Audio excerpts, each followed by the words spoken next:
Hello friends, आज हम start करने वाले हैं बीएड की सीरीज़। इसमें फ्रेंड्स मैं बीएड फर्स्ट ईयर से रिलेटेड जो भी आपके सब्जेक्ट हैं उनसे जो रिलेटेड इंपॉर्टेंट क्वेश्चन है वो आपके साथ शेयर करूंगी। तो फ्रेंड्स चलिए, ये हमारा बीएड फर्स्ट ईयर का है। इसका सब्जेक्ट का नाम है कंटेम्प्रेरी इंडिया एंड एजुकेशन।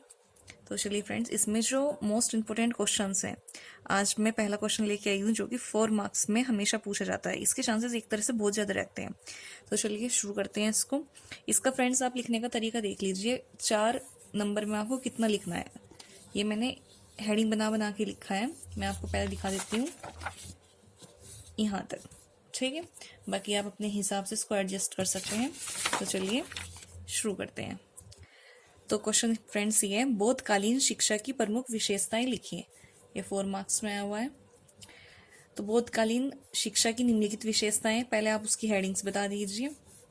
केंद्रीय प्रशासन, प्राथमिक शिक्षा निःशुल्क और उच्च शिक्षा सशुल्क, सभी स्तर की सभी प्रकार की शिक्षा का प्रबंध, सभी को शिक्षा के समान अवसर, गुरु शिष्य अनुशासित जीवन, शिक्षण केंद्रों की संस्कार प्रधान जीवन पद्धति, स्त्रियों के लिए समान शिक्षा, सुसंगठित शिक्षा केंद्रों की स्थापना, कला कौशल एवं व्यावसायिक शिक्षा का उत्तम प्रबंध। अब फ्रेंड्स मैं पहली हेडिंग को उठाऊंगी, अब उसके बारे में डिटेल से हम यहाँ पे चर्चा कर लेंगे। केंद्रीय प्रशासन में क्या था?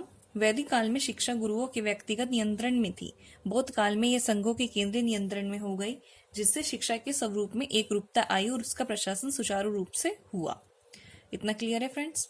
अगला, प्राथमिक शिक्षा निःशुल्क और उच्च शिक्षा सशुल्क, अर्थात वो शिक्षा प्रणाली में प्राथमिक शिक्षा निःशुल्क थी और उच्च शिक्षा में शुल्क लिया जाता था। यह उसकी दूसरी विशेषता थी। बौद्ध काल में उच्च शिक्षा में प्रवेश योग्यता के आधार पर दिया जाता था और इस स्तर के छात्रों से शुल्क लिया जाता था। अगला फ्रेंड्स हम करेंगे इसमें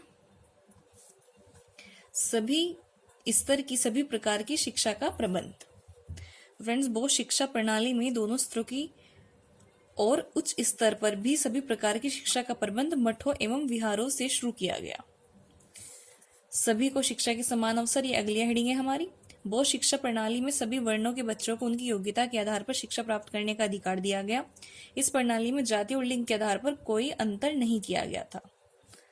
अगला है हमारा गुरु शिष्य अनुशासित जीवन। कैसा था वहां पे? बौद्ध शिक्षा प्रणाली में गुरु और शिष्य दोनों संघों के नियमों का कठोरता से पालन करते थे और सबसे बड़ी बात यह है कि गुरु शिष्य बहुत संयम से रहते थे। भूल होने पर पश्चाताप किया जाता था। अनुशासित जीवन होने के साथ साथ ही गुरु शिष्यों को पुत्रव्रत मानते थे और शिष्य गुरुओं को पिता तुल्य मानते थे। ये दोनों एक दूसरे के प्रति अपने कर्तव्यों का पालन पूर्ण निष्ठा से करते थे।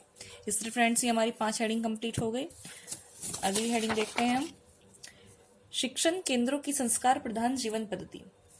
बौद्ध शिक्षा प्रणाली की यह एक और विशेषता थी। इस प्रणाली में जब बच्चे का मठ अथवा विहार में प्रथम बार प्रवेश होता था तब पवज्जा संस्कार होता था। बच्चा श्रमण का रूप धारण करता था, शरणत्रयी का उच्चारण करता था और 10 नियमों के पालन का वचन देता था और तब उसे मठ अथवा विहार में प्रवेश मिलता था।